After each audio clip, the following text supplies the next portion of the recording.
দেখো, ট্রান্সলেশন বলো, স্পোকেন বলো, যাই বলো না কেন, প্রত্যেকটা জিনিসের জন্য, কাজের জন্য ওয়ার্ড স্টক কিন্তু খুবই জরুরি।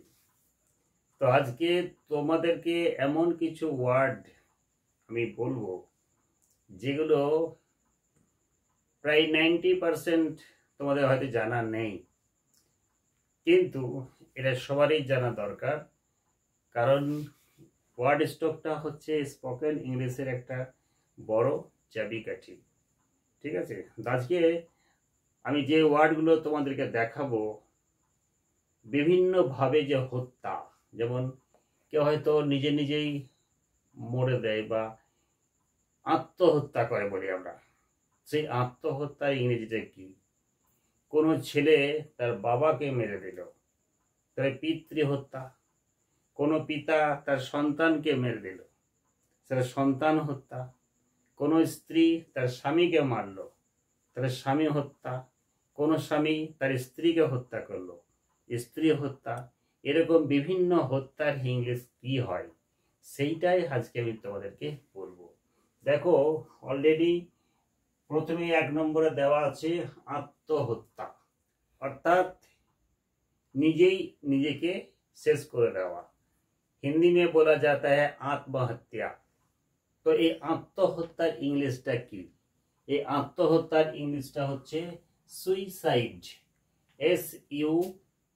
SUCIDE, suicide, SUICIDE, side. Suicide মানে হচ্ছে আত্মহত্যা।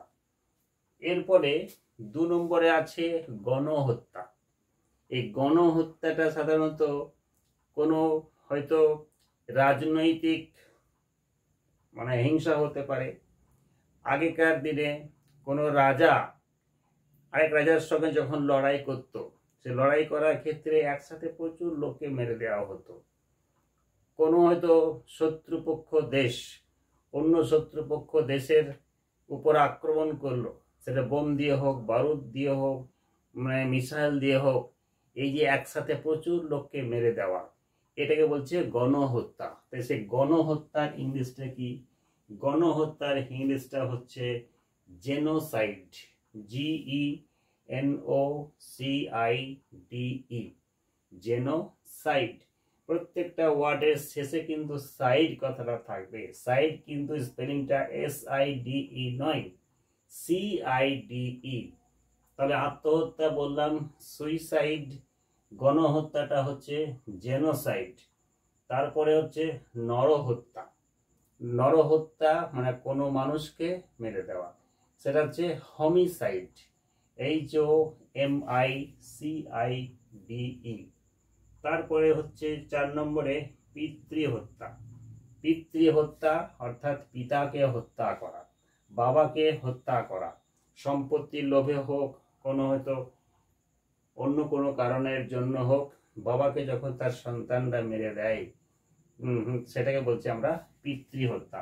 সেই পিতৃহত্যার ইংলিশটা হচ্ছে প্যাট্রিসাইড, PATRICIDE,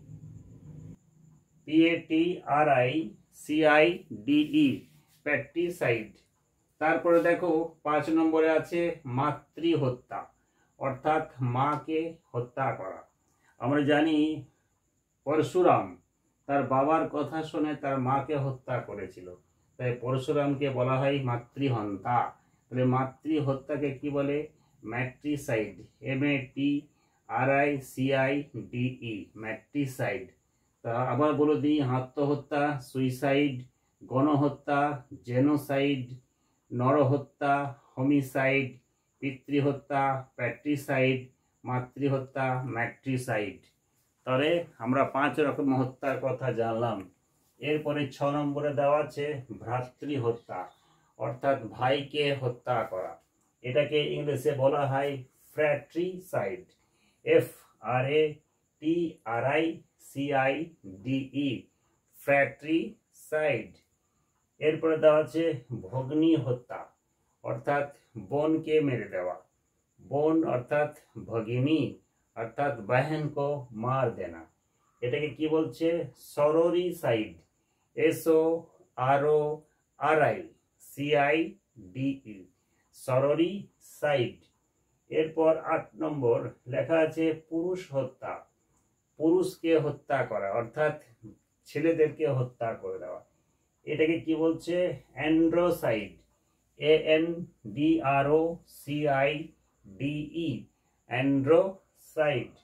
নারী হত্যা, নারীদেরকে হত্যা করা, এটা হচ্ছে গাইনোসাইড, GYNOCIDE, গাইনোসাইড। 10 নম্বরে আছে শিশু হত্যা অর্থাৎ বাচ্চাদেরকে মেরে দেওয়া, শিশু হত্যাকে বলা হচ্ছে ইনফ্যান্টিসাইড, INFANTICIDE, ইনফ্যান্টিসাইড। তারপরে আছে সন্তান হত্যা, কোনো বাবা বা কোনো মা যখন কোনো কারণে নিজের ছেলেকে মেরে দেয় বা নিজের সন্তানকে মেরে দেয় সেটাকে বলছে সন্তান হত্যা, একে বলে ফিলিসাইড, FILICIDE, ফিলিসাইড। তারপরে দেওয়া হচ্ছে স্বামী হত্যা, কোনো স্ত্রী যখন তার স্বামীকে মেরে দেয় সেটাকে বলছে স্বামী হত্যা, এটার ইংরেজি কি? ম্যারিটিসাইড, MARITICIDE, ম্যারিটিসাইড। আরেকবার বলে দিই 6 নম্বর ভ্রাতৃ হত্যা, ফ্র্যাট্রিসাইড, ভগ্নী হত্যা, সরোরিসাইড, পুরুষ হত্যা, অ্যান্ড্রোসাইড, নারী হত্যা, গাইনোসাইড, শিশু হত্যা, ইনফ্যান্টিসাইড, সন্তান হত্যা, ফিলিসাইড, স্বামী হত্যা, ম্যারিটিসাইড। শুধু এইখানেই শেষ নয়, আরও কিছু হত্যার কথা আছে, আমি তোমাদেরকে এইগুলো মোছার পরে আমি কয়েকটা আরও মৃত্যুর কথা আছে, হত্যার কথা আছে, সেগুলো বলছি। তো নাম্বার 12 নাম্বার কি লেখা আছে? সহোদর বা সহোদরা হত্যা। সহোদর কাকে বলে? একই মায়ের পেটের ভাই বা বোনকে আমরা বলি সহোদর বা সহোদরা। সহোদর মানে নিজের মায়ের পেটের ভাই, আর সহোদরা নিজের মায়ের পেটের বোন। তাহলে সহোদর বা সহোদরা হত্যা, এটাকে বলা হয় সিবলিসাইড, SIBLICIDE।